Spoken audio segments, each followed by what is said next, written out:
नमस्कार। आज हम बात कर रहे हैं दिल्ली की हवा की, जो आजकल सच कहें तो जहर बन चुकी है।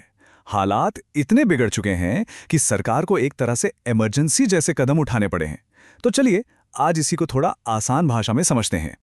ये जो नंबर दिख रहा है ना, 401, ये दिल्ली का एयर क्वालिटी इंडेक्स है, जिसे हम शॉर्ट में AQI भी कहते हैं। और जैसे ही ये नंबर 400 के पार जाता है, इसका सीधा सा मतलब है कि हवा की क्वालिटी सिवियर या गंभीर कैटेगरी में पहुंच चुकी है। मतलब एक पब्लिक हेल्थ इमरजेंसी वाली सिचुएशन। तो सवाल यही उठता है कि जब हवा इतनी खतरनाक, इतनी जहरीली हो जाए तो होता क्या है, सरकार क्या करती है? इसी के लिए एक खास एक्शन प्लान पहले से तैयार रखा गया है। देखिए, जब AQI लगातार 400 के ऊपर बना रहता है ना, तो उस सिचुएशन को कहते हैं सिवियर प्लस या गंभीर प्लस कैटेगरी।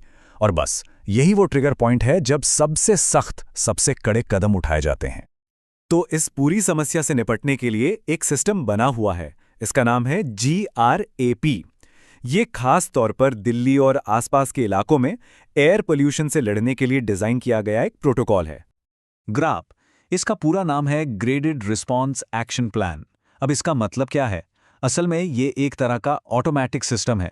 यानी जैसे जैसे हवा खराब होती जाती है, वैसे वैसे तय किए गए नियम अपने आप ऑटोमैटिकली लागू हो जाते हैं।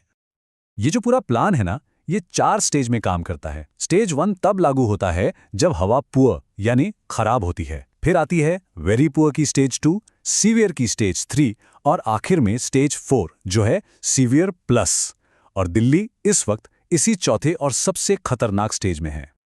तो सवाल यह है कि आखिर स्टेज 4 को अभी क्यों एक्टिवेट किया गया? इसका जवाब हमें सीधे सीधे AQI के आंकड़ों में ही मिल जाता है। देखिए, रूल ये है कि जैसे ही AQI 400 का आंकड़ा पार करने वाला हो या कर चुका हो, तो तुरंत स्टेज 4 लागू कर दिया जाता है। यही इस सिस्टम का मेन ट्रिगर है और इसी वजह से पूरा सिस्टम एक तरह से इमरजेंसी मोड में चला गया है। ठीक है, तो आप समझते हैं कि इन नियमों का हम सब की, मतलब आम लोगों की रोजमर्रा की जिंदगी पर क्या असर पड़ता है। स्टेज 4 में क्या क्या बंद हो जाता है और किन चीजों को छूट मिलती है। आइए इस पर एक नजर डालते हैं। इसके पीछे लॉजिक बहुत सीधा है। उन सभी एक्टिविटीज पर रोक लगा दी जाती है जो बड़े पैमाने पर पॉल्यूशन फैलाती हैं, जैसे कि जो गैर जरूरी ट्रक शहर में आते हैं या फिर जो कंस्ट्रक्शन का काम चल रहा होता है, इन सब पर पाबंदी लग जाती है। लेकिन हाँ, जो जरूरी सेवाएं हैं जैसे एम्बुलेंस हो गई या पब्लिक ट्रांसपोर्ट, वो चलती रहती हैं ताकि शहर पूरी तरह से रुक ना जाए। अब सवाल यह भी है कि इतने बड़े लेवल पर इतने कड़े प्रतिबंध लगाने की जरूरत ही क्यों पड़ती है? इसके पीछे एक बहुत सोची समझी वजह है। इसका सबसे पहला मकसद है एक इमरजेंसी ब्रेक की तरह काम करना। मतलब जो चीजें सबसे ज्यादा प्रदूषण फैला रही हैं, उन पर फौरन रोक लगा दो ताकि हवा की क्वालिटी और ज्यादा खराब होने से रुक जाए।